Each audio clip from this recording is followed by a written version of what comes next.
Want to move on to the anime? Yes. We don't really have to say that much, in my opinion. I feel like for the first, 10 minutes of the episode was just a good amount of just recapping where we got up to, and then having a fucking flashback of Ulti riding Page One's face down the goddamn stairs. I'm like looking at that moment and I'm just like, dude, we just saw this last episode. Why are you taking That's time? What I was thinking! Like, why are you taking time for this? They gotta put this shit out! Oh, man. You know what? Hmm? Actually, you know what? You go first. Well, I was going to say at the very least they added a little bit more to the Ulti versus Luffy fight, if nothing else. That I have to give to them, because, they really did just have to pad out the beginning of that episode, didn't they? Yeah. What I do like about it is it can finally demonstrate a point that I was trying to make last week, but probably wasn't able to, demonstrate properly.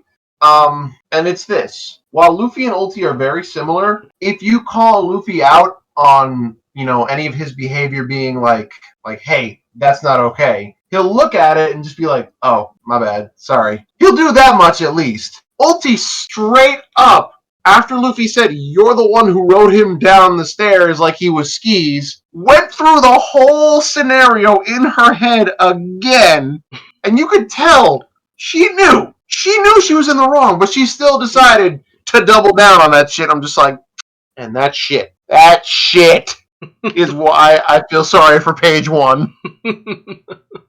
Like, in that situation, Luffy, even if he did try to lie about it, he'd have that he obviously is lying face on that he has from time to time. Like, it's just like, you fucked up. Don't try to deny it, you little fuck. Oh, yeah, absolutely. Sometimes he'll try and play it off like, no, I didn't do nothing. And he has the worst fucking the non-existent poker face. I mean, to be fair, it usually takes someone threatening to beat his ass for him to just be like, okay, my bad, I'm sorry. Basically.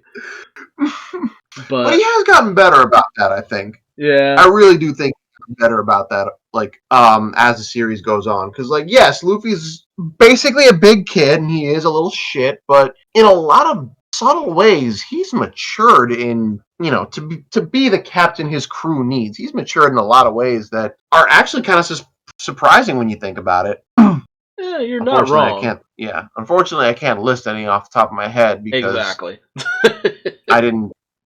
Well, I mean, I didn't think I'd have to fucking justify this right off the bat. I mean, this just popped up organically. I mean, it's in ways that we're always kind of there, but are a little bit more at the forefront of certain things where he takes backstories and situations a little bit more seriously. I mean, in a situation where he might not have listened to the story of Kazuki Oden, he was all for it, but that could just be because he was willing to listen to Kinemon because they had traveled together for such a long while. That's fair. I mean, he would likely be interested in the story, just finding out Oden crossed paths with Roger. Yeah, but that didn't come until halfway through the story, though. True. But then again, it's not like anybody was actually telling Luffy the story. It's more like the audience was getting the story. Yeah. I'm sure, they'll bring it up after all is said and done, and he'll be like, wait, this Oden guy knew Roger? Hold the fucking phone. Tell me everything. Oh, no. We saw the montage of him listening to Kinemon's story. That was one of the first things that happened when they reached the ruins of Kozuki Castle. He was listening to that story. Oh. Because I remember seeing how, there were moments where they laughed, there were moments where they cried, and that's why Luffy got so angry at the end of the story. That's something that stood out to me. And that was what was fun about rereading through the series, because when I actually knew the story of Kazuki Oden, and then now looking at Brook, Sanji, Nami, Carrot, all listening to the story, Chopper as well, and the reactions that I had, it's just I can tell where what moment in the story they're actually listening to. I'm gonna have to look back on It's a nice little moment, especially with context. But I gotta tell you, man, like we were saying before, the way the anime depicts Ulti, you'd think she was a lot stronger than she probably should be. it. Okay, so Ulti is, for all intents and purposes, at the level Luffy was at, maybe lower, post Fishman Island. A reasonable assessment. Yeah, so, she could definitely give Luffy a run for his money in base form, but I think maybe he would have had to go to fourth gear to really knock her down, or at the very least, like, to break that hold she had on him. Yeah, to actually just put her down with the quickness, I would say. It wouldn't be so Yeah. much of a clash as it would be like, I need you to go night-night here now so I can go and fight the real battle. It's fucking Tony Stark in Avengers 2. Go to sleep, go to sleep, go to sleep, go to sleep, go to sleep, go to sleep, go to sleep. Like, I need you to not be conscious right now. I have other things to do. You can wake up later, but I need you to sleep now. And dude, man, the way they were hyping up Yamato in this episode, I wasn't ready for all that. Like, someone was freaking jizzing their jammies over this one. I don't blame them, because that made the whole second half of the episode for me. The first part with like Ulti and all that stuff was I'm not gonna say it annoyed me, but I wasn't the biggest fan of it. But then when you get to the second half of the episode and you have Yamato come in and just do that fucking I love the delivery on that line. Oof, just Thunderbolt. Oof, that shit was clean. Oh man.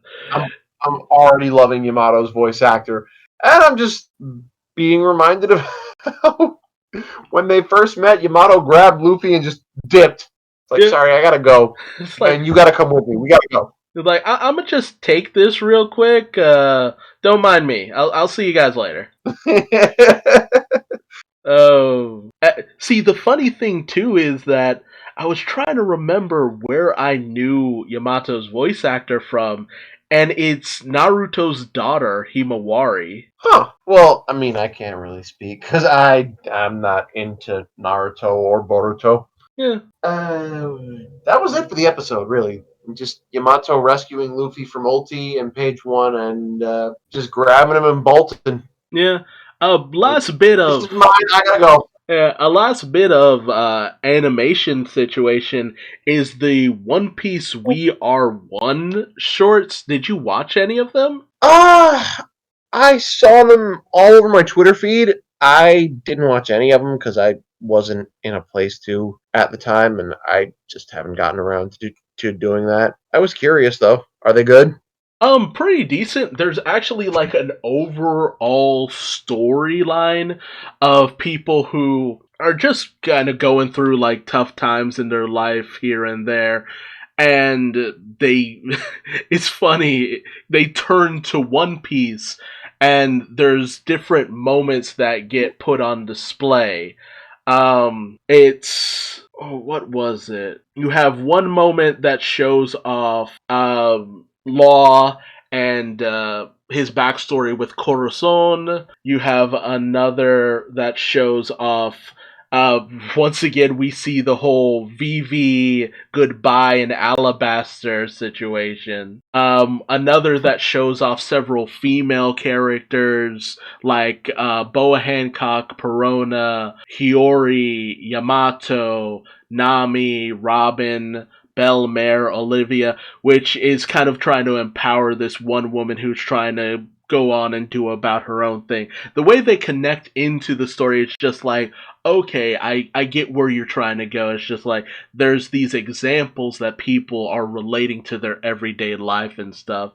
And we also get this lovely kind of bits of animation that show off each moment where a Straw Hat kind of accepted Luffy inviting them onto their crew. It's these nice little bits of animation that are just, interspliced with a lot of live action stuff, which isn't bad, but I can understand anyone who just wanted to get to the One Piece reference stuff. I'm gonna give this a look because this sounds interesting. Yeah, it's also Like, it probably sounds like it'll hit me in the feels. yeah, potentially, especially towards the last one. The last one is a nice little how to describe it. It's a nice little bow on the whole thing. It's only like I think it's only like 5 episodes, and they're all like under 10 minutes, I think. So it's not a long watch.